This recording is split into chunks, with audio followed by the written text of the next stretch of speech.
Hey guys, what is up and welcome to a new League of Legends video. So it's that time once again. It's been 2 weeks since the last patch and the next patch 6.24 is about to be released. This is going to be a pretty big and important patch because not only is the new champion coming out, but apparently the new ranked season should be starting within this patch as well. So as usual, if you guys end up enjoying this video and you want me to continue doing these patch rundowns and analysis videos every single 2 weeks for every new patch, then simply hit the like button to let me know. And I also want to ask you the question of what do you feel like is going to be the most impactful change coming this patch? Let me know down in the comments below. Both all that being said and done, let's get right into the actual big changes coming for patch 6.24.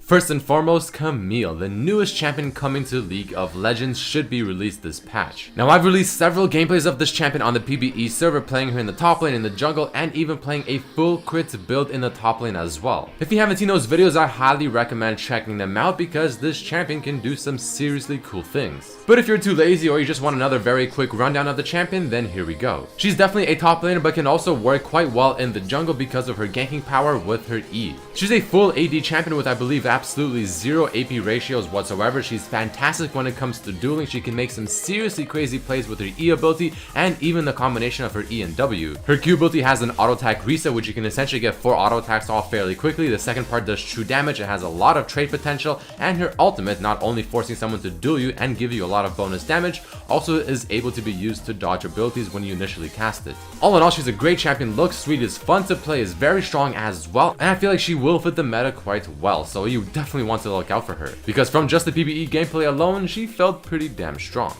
But let's move on and talk about the big change number 2 coming to this next patch. Ranked Season 7 should be starting. Now, whether or not Flex Q is also getting a reset, that is still the question, and honestly, I am not entirely sure. But what really matters is the fact that the solo/duo Q ranked system, or rank Q, is going to be reset, and I believe it should be this Wednesday. This is huge news because it is a completely new season of Ranked, Season 7. So not only does that mean that everyone's going to get reset and more or less somewhat of a fresh start, but a lot of people are going to be starting to climb to their new rank or to their new desired rank. The climb begins from the beginning, and I'll also be climbing in my Journey to Masters series, of course, trying to get Masters once again.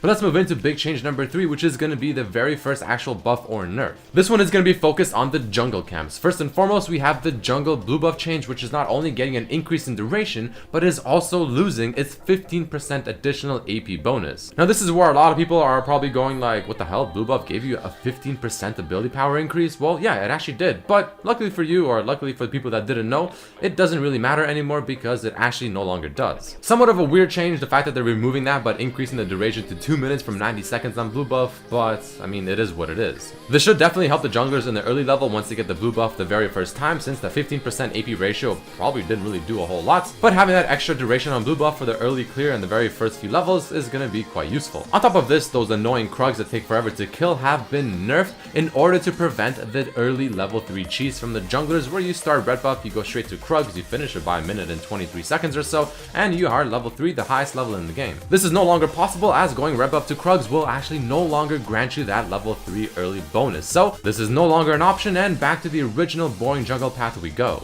Following this, we also have a small quick buff happening to Akali's passive. It simply now works on structures. Now I actually wanted to talk about this because I just recently made a Journey to Masters video showcasing Akali, and that, you know what, if played correctly, she can actually deal some pretty impressive damage. But the one thing I actually noticed was her lack of split pushing power, because, well, taking towers with her just simply wasn't really all that effective. But now that her passive works on towers, and especially if you get Lich Bane, I feel like split push Akali, especially in the top lane, is going to be very deadly, and her pushing power is going to be exceptionally high. Very curious to see how this plays out.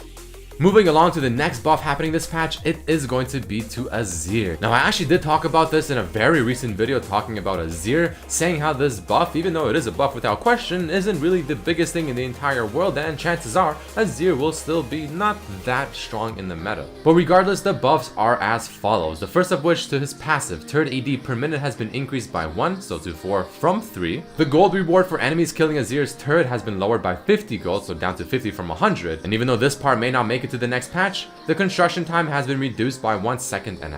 On top of this, Azir's W recharge time has been lowered by 2 seconds at every single rank. Again, if you haven't seen my video talking specifically about Azir, I highly recommend checking it out because essentially he is the weakest or the lowest win rate champion in the mid lane by far. So he obviously needed some buffs, but I don't feel like these are the ones he was looking for.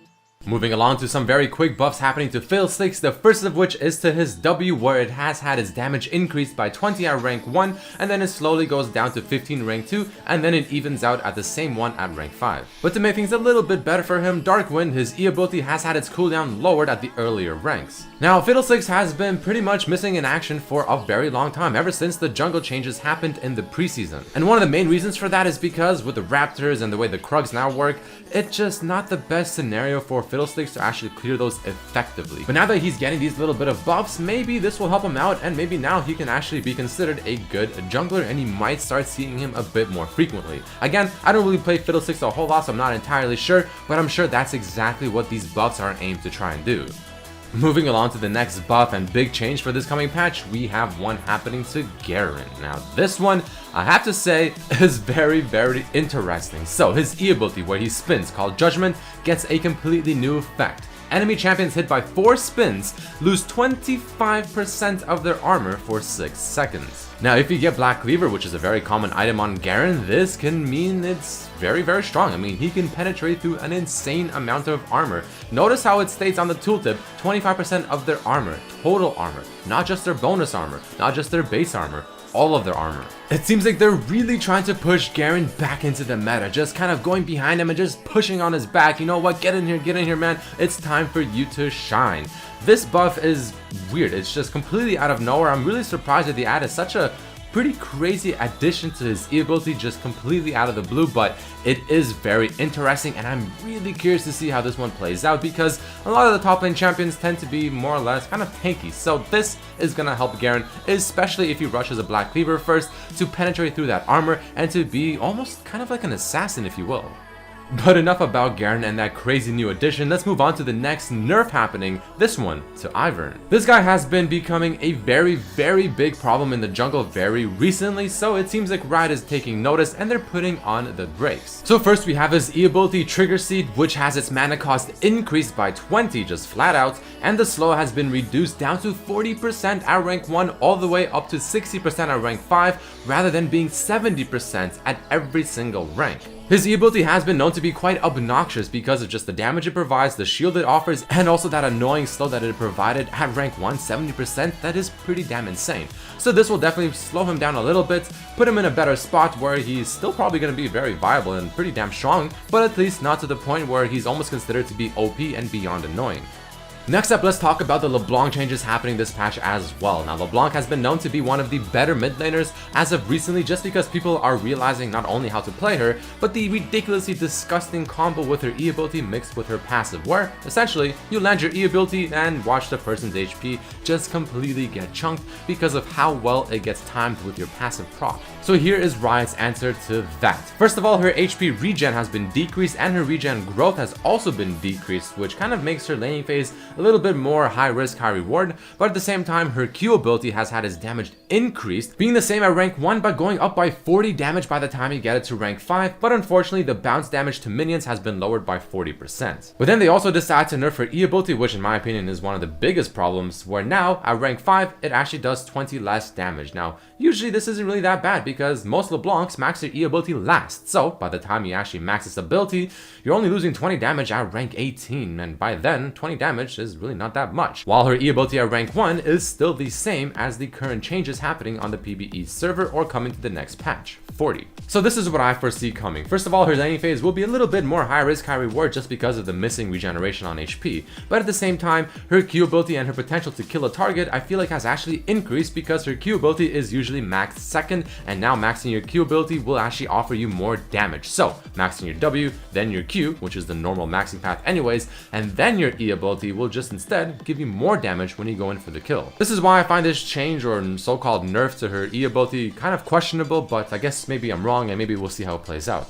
The next big change we'll talk about is some changes happening to Rengar, where his attack growth has been increased to 1.5 from 1, and he's also receiving some changes to his passive. The flat AD offered by his passive will now actually give you 5 more AD by the time you get 5 stacks, which I mean really isn't all that amazing honestly, unless you get really fed, which even then is still not that great. But the part that kind of hit him a little bit hard is the fact that his percent bonus attack damage has been decreased all the way down to 20% from 30 by the time you get 5 bone tooth necklaces. This is a decent hit because Varus, he actually scaled quite well because of this huge 30% increase to his AD, but now that he lost it and now that it's only 20%, yeah, he'll still scale decently well, but it will definitely lower his late game power by a decent amount. Hopefully his new attack growth increase can make up for it.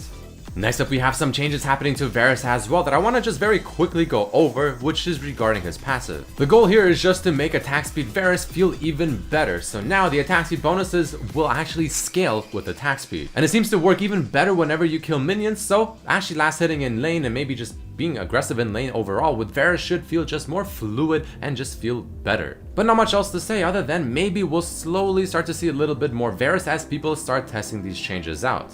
And the final actual change happening to champions is to Vayne, where she's getting a nerf to her Q. The bonus damage on her Q ability has been lowered by 20% by the time you max it out at rank 5. Easily the biggest problem with Vayne currently is the fact that the synergy between Infinity Edge and Static Shift, or maybe Rapid Fire Cannon if you so choose to get that, plus the Q ability damage that you just roll in and get that first auto attack that procs the lightning, procs the crit strike, it's just simply too high, and there's very minimal counterplay, so Riot clearly does agree as they're putting the nerf on her Q ability, though I feel like it might not be enough. But I guess we'll see how it goes. Now there's still two very quick changes we have to discuss, the first of which being Rylai's Crystal Scepter. Now this bad boy is actually getting a nerf where now first of all it actually costs you 600 gold less, but the build path to it is now completely different, obviously now consisting of a Blasting Wand, an Amplifying Tomb, and a Ruby Crystal, but it only offers you 300 HP, only 75 AP, and the damaging spells and abilities only reduce your opponent's movement speed by 20% for just 1 second, no matter what kind of spell it is. So champions like Syndra, champions like Aurelion Sol, champions like Brand, champions like Malzahar may be getting a pretty decent indirect nerf here. So I wouldn't be surprised if those champions start becoming slightly less relevant, other than probably Syndra. And the final change I want to talk about is the nerf happening to Courage of the Colossus, that final keystone in the defensive tree. This thing has been completely overtuned and it was just way too overpowered. Now the maximum health percent on the shield has been lowered to 5% from 7, and the cooldown has also been increased based on your level. Hopefully this will be enough to put less incentive on getting this keystone on these champions and just becoming absolutely unstoppable. But either way guys, that is about it for this video. There you have it, a bunch of huge changes coming to this patch, Camille coming out, the new ranked season, a bunch of buffs, a bunch of nerfs, and the champions that I would watch out for, or the ones that I would consider potentially overpowered, are Camille, Garen for sure, definitely LeBlanc should still be quite strong, and I honestly feel like Akali is slowly making her way up as well. But either way, thank you all so much for watching. If you enjoyed the video, let me know by hitting that like button, and also let me know which of these changes do you think will be the most impactful down in the comments below. But thank you all so much for watching, and I hope to see you for the next video. Peace.